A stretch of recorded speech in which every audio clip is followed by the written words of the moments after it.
کبرا دختر غیبت امروزمون جور شد. چی شده؟ اگه گفتی دختر کلثوم خانم چی کار کرده؟ رفته دماغش رو عمل کرد. نه بابا برو بالاتر. خواستگار پیدا کرده؟ کاش این بود. برو بالاتر. نگو که مهاجرت. آره خواهر مهاجرت کرده.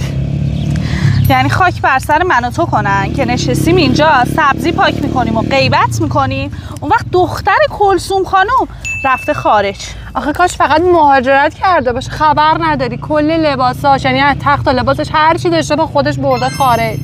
جت شخصی داره؟ گنج پیدا کرده؟ این همه پول اضافه بار چجوری داده؟